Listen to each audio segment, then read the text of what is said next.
Baron of Scotland. Thank you all for coming, and welcome all of you, excellencies, ladies and gentlemen. A couple of cultural notes here. There was the ambassador, I think he was from the ITU, came to the Bahamas, and when he was giving his speech at the University of the Bahamas, he got up and he said, at the end of the salutations, he said, "Good evening" or "Good afternoon." And the audience answered back and said, "Good afternoon." And he was stunned. He said, "That's the first time I've ever been anywhere where they answer me back." But that's a Bahamian tradition where the audience answers you back and says good afternoon or good evening. And then I was thinking also how Patricia Glinton McCoulis wrote a book. She's a Bahamian author. And in the book, she was talking about Bahamian ceremonies. And one of the things is they always start with a prayer. And in the prayer, you thank everybody who's shown up and pray for them and their well-being. And she said the thing that always gets her is the vote of thanks at the end. So be prepared at the end, because that whole list that he went through, he's going to say, "I want to thank you and I want to thank you." So welcome to the Bahamas. But I'm really pleased and honored to have been asked to do this. And I'll just explain what I intend to do for about 30 minutes or so. And I apologize at the beginning because I've stopped writing speeches about 5 years ago. There's a rule in the House of Assembly in the Bahamas that nobody follows, and that is you're not supposed to go from a written script. You're supposed to speak extemporaneously, or from what they say is copious notes. And so I dispensed with that maybe 5, 6 years ago. So that's what I'm doing today. So we'll record this, so if you actually want to hear it played back again, or the information, I hope you'll be able to access that through YouTube probably, or Facebook. And secondly, as a result of that, you can't hold me to exact dates, like the 5th of October, 1953. That is actually the date of my birth, but you can hold me to that one. But I may say some things where it's a bit off, but you'll get generally the point of this. And what I wanted to do was start with a kind of classic view of the Bahamas, which is first to lay out the history as we all understand it, and then secondly, to talk about some of the issues which have arisen on the sovereignty question. And so I'd like also to say, on behalf of Prime Minister Philip Davis, we're pleased that all of you are here, and all who serve the Bahamas overseas, and to thank all of you for the support of the country as the country grows into its 50th year and beyond. I approached the business of the history of the Bahamas and where we are with a bit of trepidation, because we were in Qatar one day talking to Qatar Airways about coming to the Bahamas. And one of the people in the delegation, some business people, they were asked to do their presentation. So we're sitting in front of all of these wealthy gentlemen all around the table. And the person started by saying that Columbus discovered the Bahamas in 1492. And we're sort of 50 miles off the coast of Florida. And these people started getting very antsy in their seats. And the fellow eventually said, okay, says, we know all of that, but what we need to know is what is how many tourists come to the Bahamas, and what are the stats and all the rest of that. So I don't want to bore you with saying Bahamas is 50 miles off Florida, you know that. But some of the history might be interesting for you.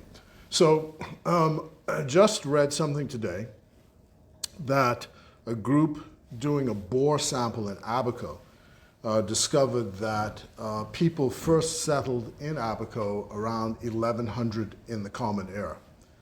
So human beings have actually been in the Bahamas from, that's the 12th century.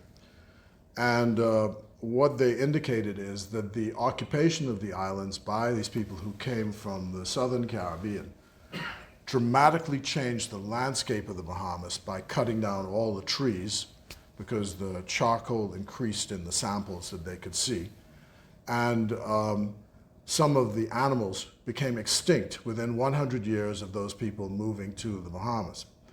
So by the time the recorded history begins with Columbus in 1492, the landscape had dramatically changed in the Bahamas, and the pine trees that you now see had begun to occupy the northern part of the country. And there were hardwood trees mainly around, but many of them had been cut down and the forest had not recovered. But there was still some around because you will know in the history that Harvard College got its first large bequest from a gift of Bahamians of hardwood from the island of Eleuthera, which I think they said was worth about 800 pounds at the time. So, but the country you see now has, if you go to the south of the Bahamas, they're very, very low trees because the hardwoods are quite slow growing. And the pine were largely cut out in the 20th century and the late 19th century. And again, they haven't recovered. And since that time, there are only 4 pine islands in the Bahamas. There's Andros, there's Grand Bahama, Abaco, and New Providence. The pine are largely gone from New Providence.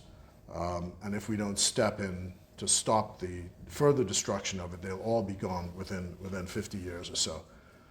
But human beings have dramatically changed what the Bahamas has looked like. So European settlers come and they meet the people who were there from the 12th century. And within 100 years, all those people were moved and gone. They were taken out as laborers, it is said, to the Southern Caribbean, largely by the Spanish. And then came the settlement, the formal settlement of Europeans to the Bahamas, which began in 1648. Now, I know that one's pretty certain because there's a restaurant in Eleuthera called 1648. And that's because that's the first year of settlement on the island that was then called Sigatu, which is now called Eleuthera, renamed by settlers from Bermuda, who came from Bermuda seeking religious freedom. And they established their own government. And a man named William Sale went on, after he had a dispute in Eleuthera, had a dispute, went over to New Providence, which was then called Sale's Island, and now renamed New Providence. And you can see because of all the islands, this is the most sheltered one. It's got the best harbor. Its harbor is protected by Paradise Island and all the Barry Islands around. And African slaves came with the Europeans. And the population of the Bahamas became largely black after the War of Independence in the United States, when the British gave the territories their territories in the Caribbean to loyalists who wanted to remain British. Many of them ended up going back to the States. If you want to read about this, read Palmer's book, Wind from the Carolinas, which describes what happened over that period of time. It talks about the settlement of Exuma and Long Island, the plantations there. So that's, so that's what is the kind of starting point. Now, what I think people forget to say, and this may be a convenient amnesia, is that while it is true that the Loyalists brought their slaves, and they brought a new culture to the Bahamas and dramatically changed the government of the Bahamas, thus the expression conks for those who were the whites there before, which we've now morphed into Conky Joe. But they changed the culture. So you can see that change because in 1815, they built the House of Assembly, the Supreme Court buildings, what is now the Senate, and used to be a court. So that's that square that's got Queen Victoria in the square. All of those buildings became public buildings in and around 1815. And we're now in this century struggling to make the decision to build new parliamentary and court complexes because those have been in use since 1815.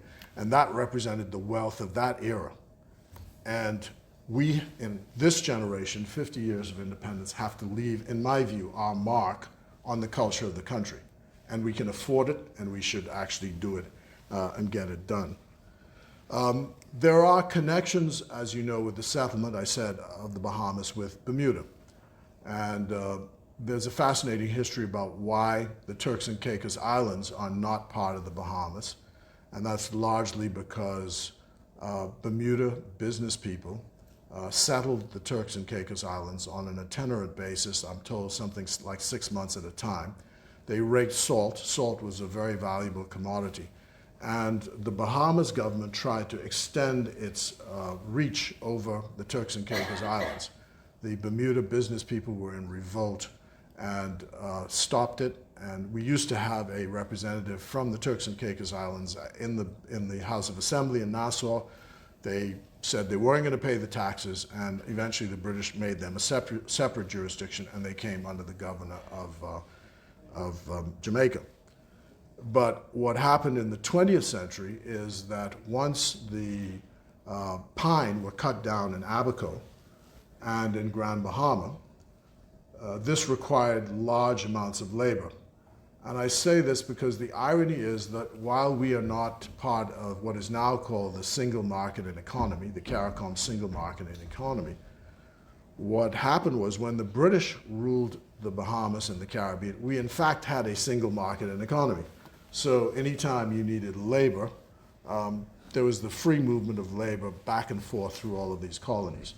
And so when Wallace Groves cut the pine in Abaco and Grand Bahama, he recruited labor from the Turks and Caicos Islands, and they settled in and around Marsh Harbor and what is now called 8 Mile Rock in Grand Bahama. And today, some people argue there are more Turks Islanders living in the Bahamas than there are in the Turks and Caicos Islands. And the Turks and Caicos Islanders have done something very interesting in the last month or so, is they've announced that their rules on patriality for the Turks and Caicos Islands are now changed, so that it not only extends to children of those whose parents were from the Turks and Caicos Islands, but it also now includes grandchildren. So this is widening the net of those who can claim patriality. And you know, largely the Turks and Caicos Islands have an issue with Haitian migration, which of course something we are struggling with ourselves. So they all separated for us once we became independent in 1973. And they remain a separate jurisdiction today, but culturally we are quite close. And Mr. Missick, for example, has many, who's the premier of the Turks and Caicos Islands, has many cousins in Nassau and in Grand Bahama. And so do so many people there. So we get this constitution in 1973. And when the Constitution is given to us in 1973, there are no women at the table. There are only men. And you know, recently there's a dispute about whether the opposition was in fact at the table at the end. There's a fuss going on about that. Mr. Roca says they weren't there. Just look at the picture. There are no opposition members there. So Arthur Folks says, yes, they were there. And so that's a discussion that's now going on now. But what independence did is two things. First of all, it fulfilled, in my view, an emotional requirement for us to manage our own affairs. So if I can describe it as that, independence was, in one sense, something emotional that you're tied to, the whole idea of nationhood and sovereignty. But it's also a legal step. And I make those separations because many times people who are hankering back to the previous era will argue things like, it was much better before independence.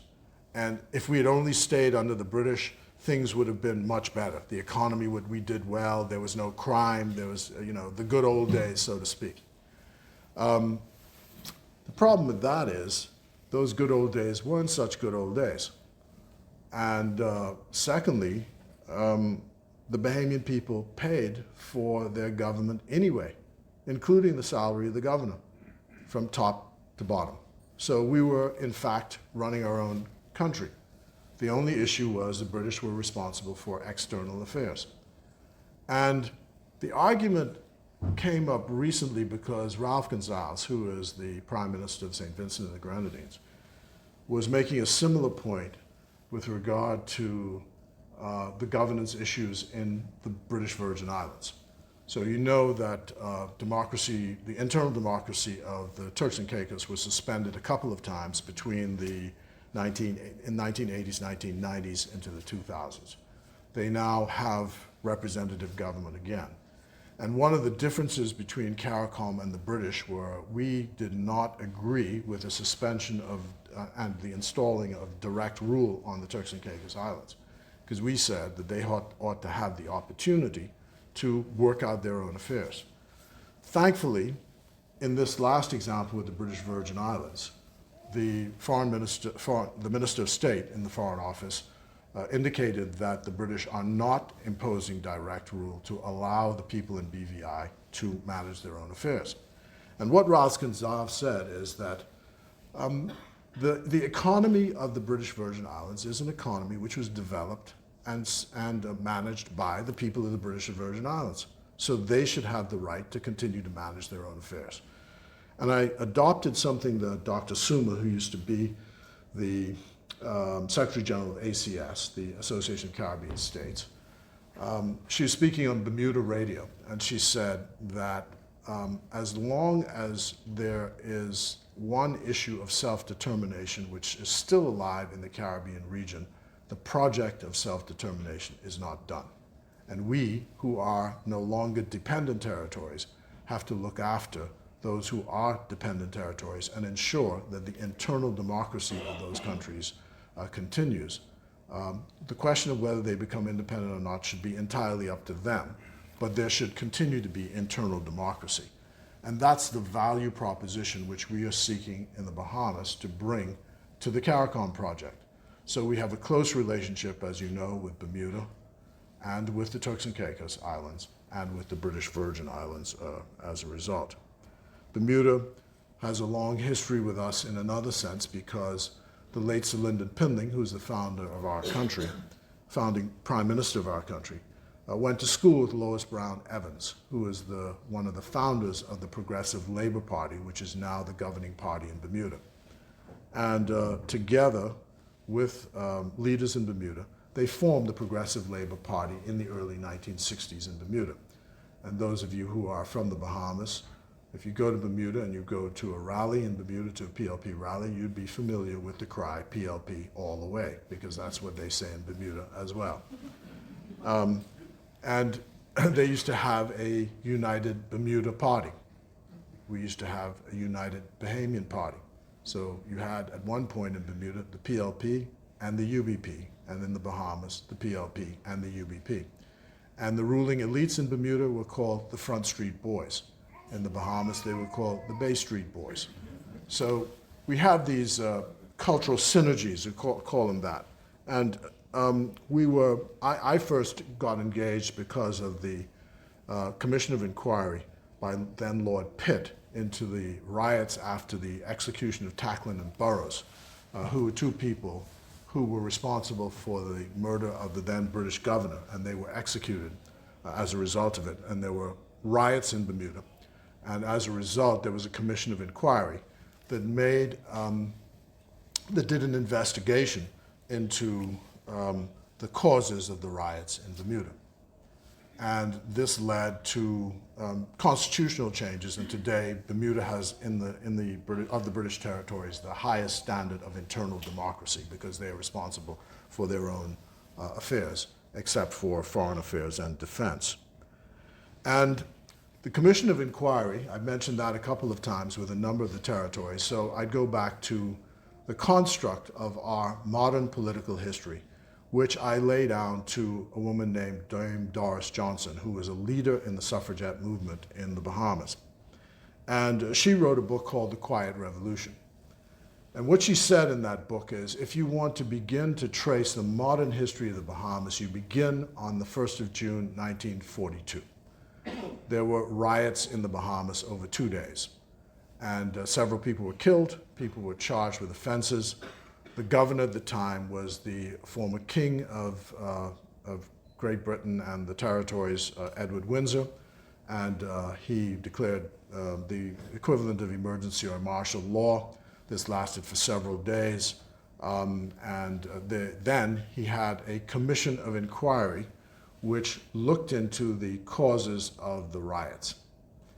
And coming out of that was the beginning of the social reform legislation, which was essentially imposed by the British on the ruling elites in the Bahamas. What they said essentially was, if you do not change the laws, we will impose them from the imperial parliament. And they had to do that a couple of times. And one of the other features about the Bermuda-Bahamas axis, if you want to call it that, is that the populations in Bermuda and the Bahamas had significant white populations as opposed to, say, Jamaica or Barbados. And this made a difference in the way that the social divide took place in our country. So if you read, for example, a book called Breaching the Gate by Sean McQueenie QC, or Race and Politics in the Bahamas by Colin Hughes, they all talk about an enforced and rigid social apartheid-like position in the Bahamas, even after slavery was abolished in 1834. So one of the more amusing events in Sean McQueenie's book is a family goes to bed one night and they are white, and the legislature passes a law which changes the definition of whether you're black or white, and the next morning they wake up and they're black. And it makes a big difference because your civil rights are truncated if you have black blood. So you can't, for example, go into court and testify against a white man or a white woman if you have black blood.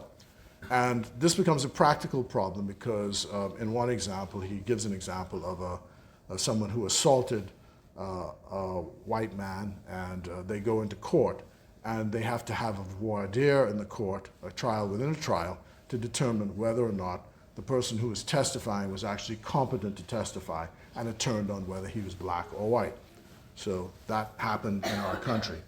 And while some of the legal restrictions fell away, in the 20th century, there was still remnants of this, so that the Savoy Theater, for example, many of the older Bahamians will remember, in the 50s was still segregated, and black people could not go into these theaters. And one very popular doctor, whose name I will not call, who was part of the brown-skinned elite in the Bahamas at the time, took some of his friends, had the temerity to take one of his friends into the Savoy Theater to see a movie, and the owner, Charlie Bethel, grabbed him by the scruff, punched him, told him, "Get out, you should know better than this." Anyway, by 1956, Eddie and DePuch led a resolution in the Parliament, and as a result of it, it said there were statements by all of the major businesses saying that there would no longer be any discrimination against people based on color coming into public places in the Bahamas. And that's one of the reasons, if you look in the present Constitution of the Bahamas, there is a specific provision in the Constitution which prohibits hotels and other publicly licensed entities from discriminating against people on the basis of race, color, a specific provision on that. So that's the Bahamas in the 1950s. So 1942, next general election is 1949. There's a man named Milo Butler who is, if you go to Nassau, there's a bust of his in the Rawson, what's now called Rawson Square. Rawson Square named after one of the governors. And Milo Butler had ran in 1938, 39 in 2 elections. He lost against Sir Harry Oakes. Sir Harry Oakes was then supposed to be the wealthiest man in the Commonwealth. He had discovered gold in Canada and had moved to the Bahamas and virtually bought half the island of New Providence. He was later murdered on the 7th of July, 1943. The murderer was never found, although his son-in-law was charged with the offense, but he was found not guilty. So Oakes loses, Milo loses, but a year or so later, as a result of some generous donations to various political and other causes, he becomes a hereditary baron in the UK and is elevated to what is called LegCo, or the Legislative Council, which was the forerunner of the Senate in the Bahamas. So a by-election comes, Milo runs again, and he gets in as a member of parliament. And he developed a reputation as being the kind of lone black voice out there, championing the rights of ordinary people. But unfortunately, by 1949, his brother-in-law, Marcus Bethel, runs against him, and he loses. And in that election, there was a man who was running for I think Ackland's and Crooked Island, or may have been Ackland's by itself. I believe his name was Ingram. And his wife came to him after he lost the general election and said, if only women were able to vote, you would have won that election. And with that, she started the women's suffragette movement in the Bahamas. And next stop along the way is 1950.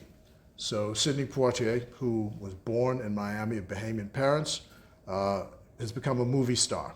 And his first movie is called No Way Out, about a white and a black man on the run together from the law. And the authorities in the Bahamas considered that the movie was inflammatory and decided to ban the movie from being shown in the Bahamas.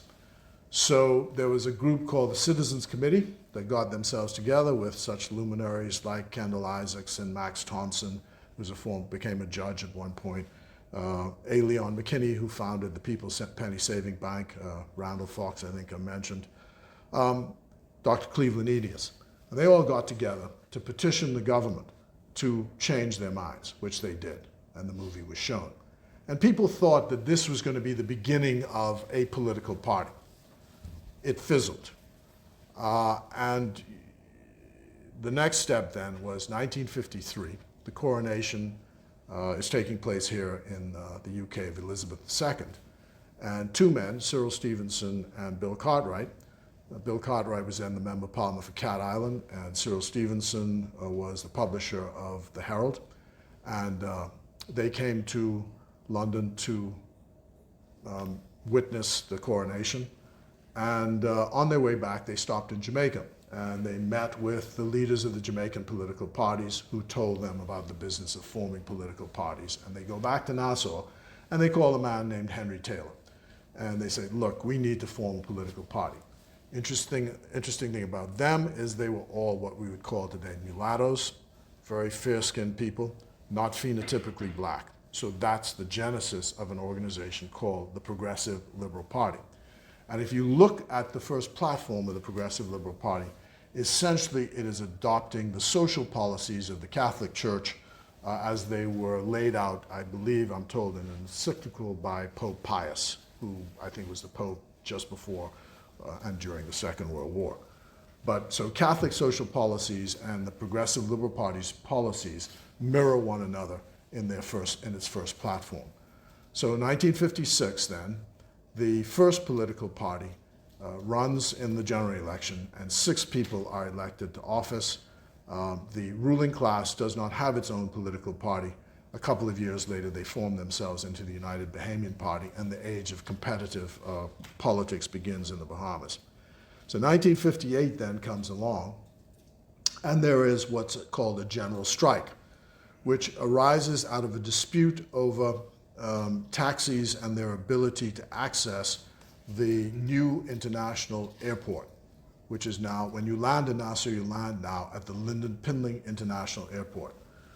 This was a field which was developed in 1942, and it was the reason why the riots, in fact, took place. I got some water here. So the riots took place, as these riots on the 1st of June 1942 took place because there was a dispute by laborers over the wage rates being paid for the American workers opposed to local workers. And the American workers told the local workers, look, we want to pay you more, but your local authorities are saying, no, can't be done. So riot breaks out, and well, the consequences of the riot and the Commission of Inquiry. So fast forward now to 1958, the airport is about to open, and the taxi drivers are being prevented, or their business is being supplanted by the elites who own the tour companies. So a general strike is called in New Providence and throughout the Bahamas, and for 19 days, tourism is almost in a state of collapse because no hotel workers, no planes are coming in, people can't get cleared, that sort of thing. Eventually it's settled. The hero of that would be Randall Fox, who's later knighted, Clifford Darling, who later becomes Speaker of the House and a Governor General, and Lyndon Pindling, who is the attorney for the workers. It also brought Allen Lennox Boyd, who was then the Secretary of State for the colonies, to Nassau. And once again, he told the ruling group, if you do not make these changes, that is to extend the number of seats in New Providence and call a by-election, if you do not change the laws with regard to labor, the Imperial Parliament will impose a solution on you. So, with that gun to their heads, they went ahead and changed. So in 1960, there are by-elections, which brings 4, 5, 6 more people on the PLP side into the House. But the big change which takes place between 1960 and 1962 is the vote for women. And women vote for the first time. So you have universal suffrage of a kind, because there was still a property vote in the Bahamas, which means I think you had to have either be paying rent of £4 or more, or own land in fee simple in order to register. But women could join in, and in 1962, November 1962, they vote. And surprise, surprise, the PLP thought they were going to win, but they lost. So what was the issue there? The issue was that notwithstanding the Progressive Liberal Party winning the popular vote, the seat distribution went against them.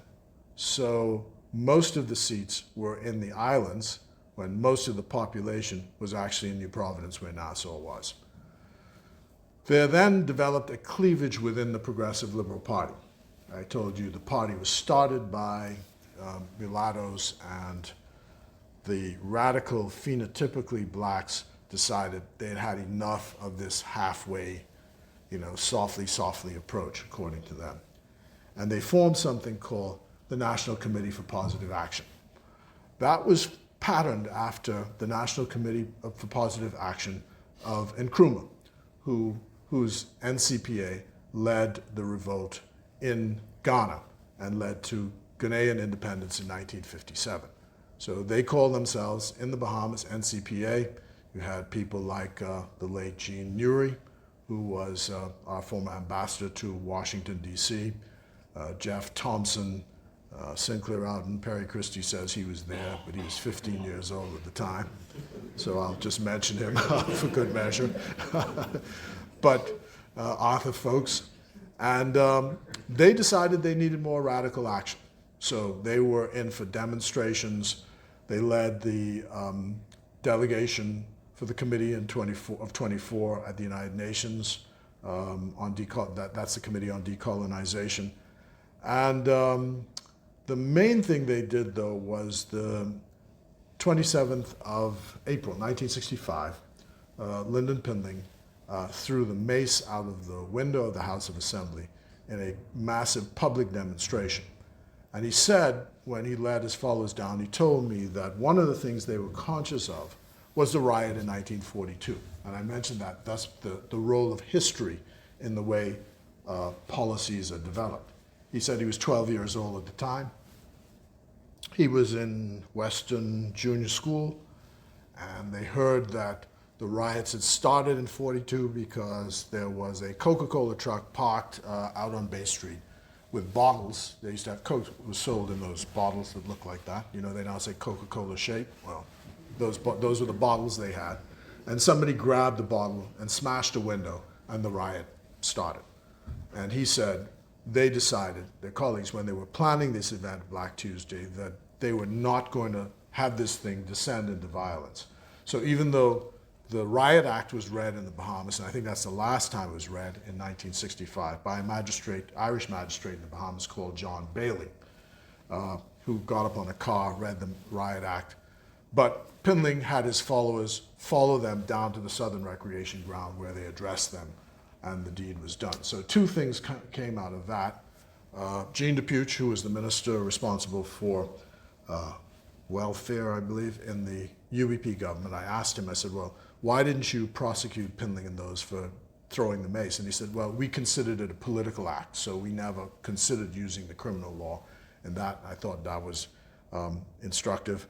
Another funny story, I met John Bailey many, many years afterwards. We were having dinner in Life at Key with some friends, and he said, you know, that was very interesting that day, how I ended up being the magistrate to read the Riot Act, because all the black magistrates packed up and went home early because they got the message that something was happening.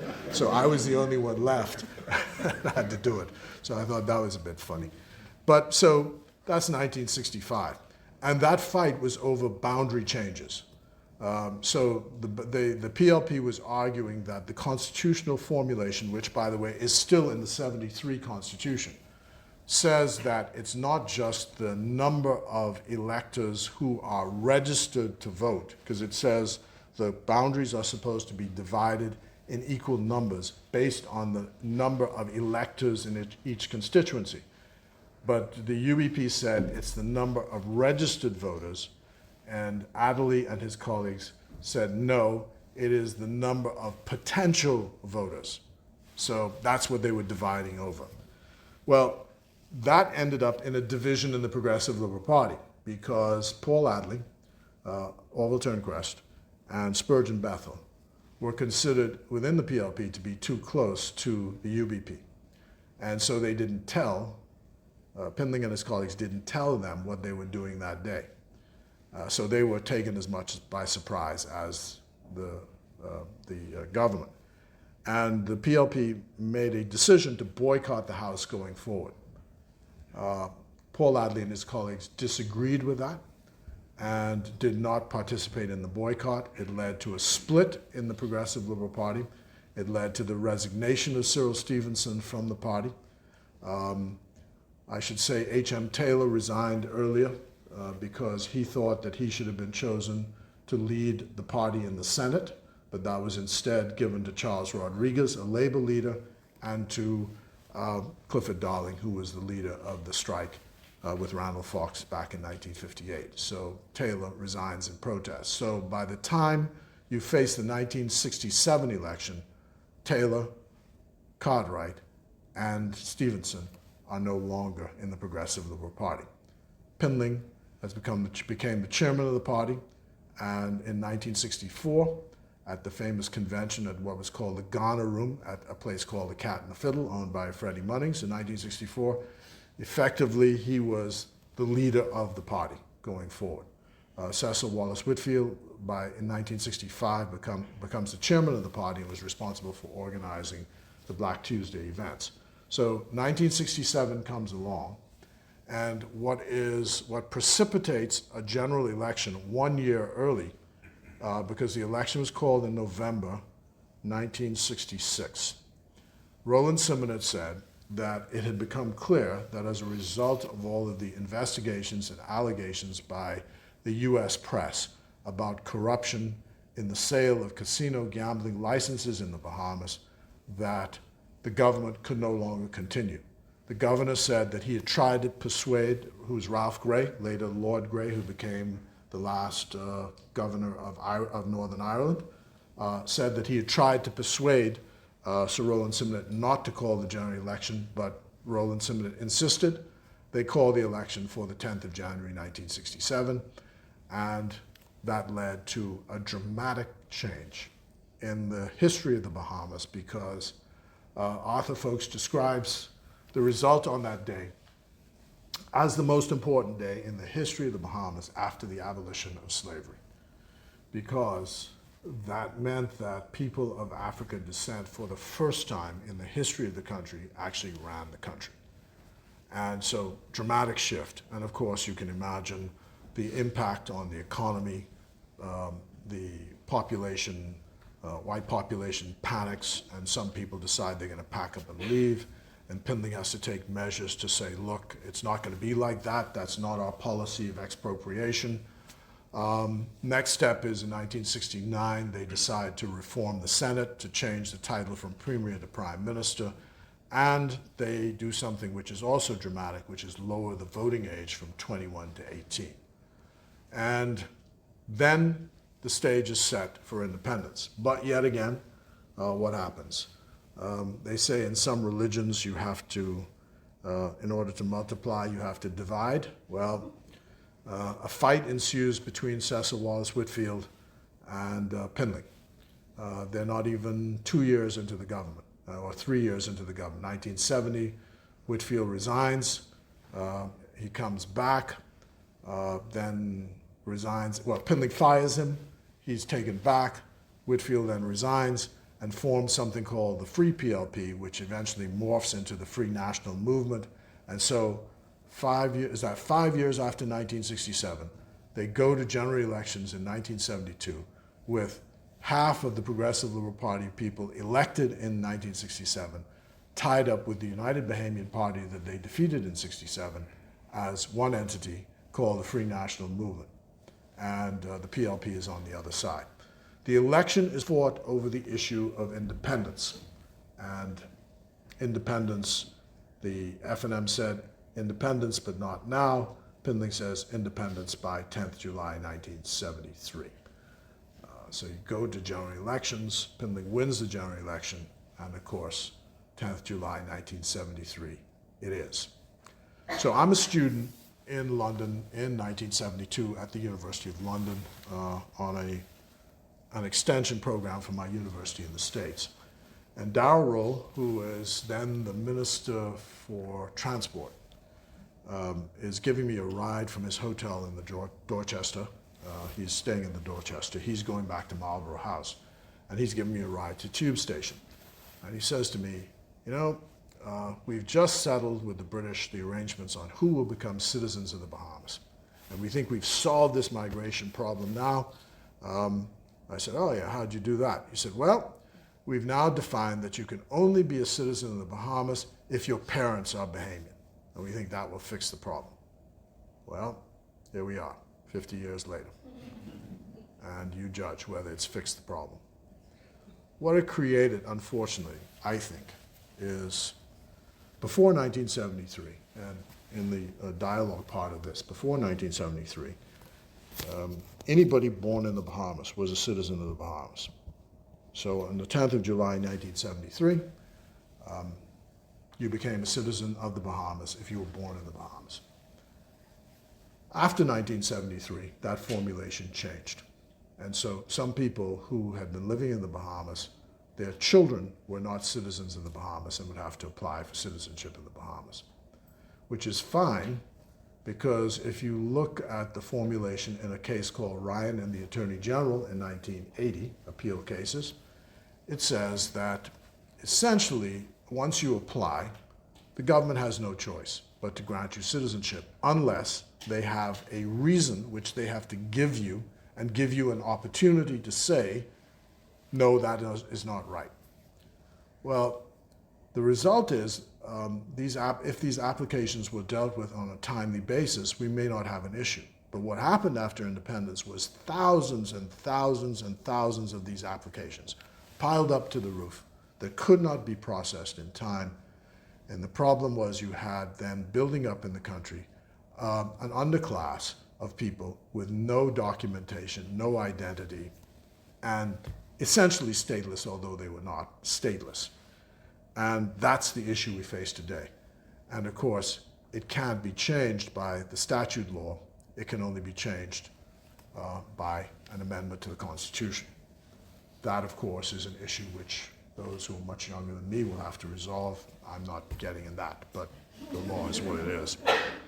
So the same issue arises because I just done an interview with a researcher from the University of London who's talking about republicanism and whether that is going to take off in the Bahamas.